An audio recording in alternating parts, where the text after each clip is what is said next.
আল্লাহ রাব্বুল আলামিন বলেছেন, দুনিয়ার মানুষ তোমরা ঈমান আনো। কিভাবে আমরা ঈমান আনবো? সাহাবায়ে কেরামের মতন ঈমান আনো। নাস তারা মুরাদ উদ্দেশ্য হলো সাহাবায়ে কেরাম।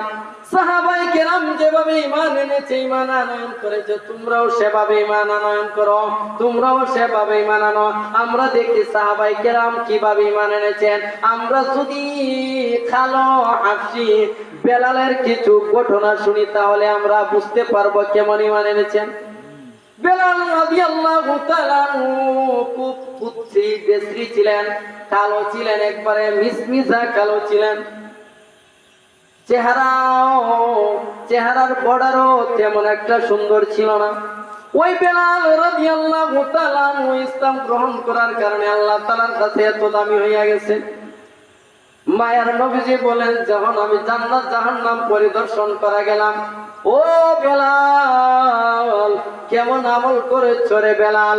ওই জায়গার মধ্যে যাওয়ার পরও আমি তোমার পায়ের আওয়াজ শুনতে পাইছি। সুবহানাল্লাহ,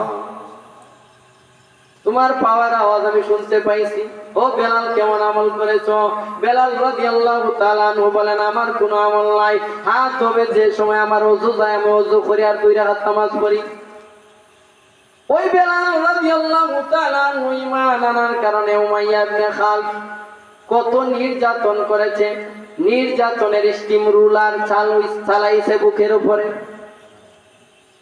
প্রচন্ডের মতন বেলাল রাদিয়াল্লাহু তাআলা আনহুকে নির্যাতন করেছে। কেমন নির্যাতন করেছে?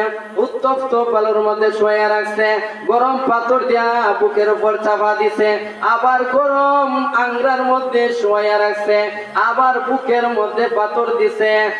অলিতে গলিতে 17-18 বছর যুবক যারা আছে, এদের হাতে রশি দিয়ে বান্ধিয়া বলছে, তোমরা বেইজ্জতের সাথে টানা হেসরা করো। এত নির্যাতন করার পরে ঈমান ছাড়ছেন? ঈমান থেকে খারিজ হয়েছেন? খারিজ হন নাই। এজন্য ঈমানের এত দাম। ইল্লাল্লাযীনা আমানু, যত ক্ষতি আছে সমস্ত ক্ষতির থেকে বাঁচবো যারা ঈমান আনছে। বেলাল রাদিয়াল্লাহু তাআলা আনহুকে এমন নির্যাতন করেছে। একবার আবু বকর রাস্তায় যাইতেছেন, নির্যাতন দেখিয়া আবু বকর রাদিয়াল্লাহু তাআলা আনহু বুঝাইলেন, ও বেলাল, তোমাকে যেমন এত নির্যাতন করে তারা, আমরা এমন এক রবের ইবাদত করি যিনি আসতে বললো শুনেন, জুড়ে বললো শুনেন, আল্লাহ শুনেননি। মতান্তরে 18,000 মাখলুকাত যদি একসাথে এক ভাষায় এক সময়ে আল্লাহ তাআলার কাছে ফরিয়াদ করে, আল্লাহ রাব্বুল আলামিন সমস্ত মাখলুককে একসাথে এদের মনের বাসনা পুরা করিয়া দেওয়ার ক্ষমতা আছে না নাই? আসেনি? ও আবু বকর রাদিয়াল্লাহু তাআলা আনহু বলেন, বেলাল, আমরা এমন এক আল্লাহর ইবাদত করি যে আল্লাহ আসতে বললো শুনেন, জোরে বললে শুনেন। সুতরাং আমার পরামর্শ হলো, তুমি একটু আস্তে আস্তে কইও আহাদ আহাদ আহাদ, মনে মনে জপিও, যাতে তারা না শুনে।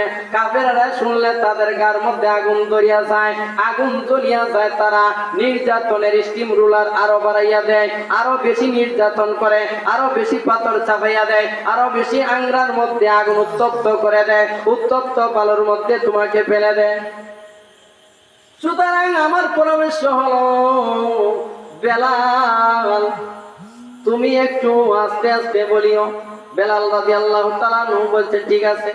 পরের দিন দেখা যায় আবার নির্যাতন করে, আবার আহাদ আহাদ আহাদ আহাদ, আল্লাহ এক দ্বিতীয়, আল্লাহ ছাড়া কোনো মাবুদ নাই, সন্তান দেনেওয়ালা আল্লাহ, রিজিক দেনেওয়ালা আল্লাহ, আল্লাহ তাআলা বরকত দেনেওয়ালা, সব কিছু হেফাজত করনেওয়ালা একমাত্র আল্লাহ। না গাছের মধ্যে সুতা কাটলে মনের আশা পূরণ হয়, মাজারে গিয়া সেজদা করলে বাচ্চা হয়, মাজারের মাটি পেটের মধ্যে লাগাইলে বাচ্চা হয়, এগুলা নি? না, সব কিছুর মালিক হইল আল্লাহ রাব্বুল আলামিন। এই জন্য বলেন আহাদ আহাদ। বলে ও বেলাল তুমি আসতে বলো না কেন? কিছুদিন পরে বেলাল রাদিয়াল্লাহু তাআলা উত্তর দিলেন, ও আবু বকর, আপনি তো মুরব্বী সাহাবী, আমি আপনার কথা মানতে রাজি, কিন্তু জানোনি যখন আমাকে নির্যাতন করে, নির্যাতন বাড়াইয়া দেয়, আমি তত জোরে আহাত বলি, জোরে আহাত বলতে বলতে বলতে বলতে জোরে আহাত বলতে বলতে বলতে বলতে আমি পাগল পারা হইয়া যাই। যত আহাত বলি, জোরে আহাত বলি, ততই আমার মনের মধ্যে শান্তি পাই।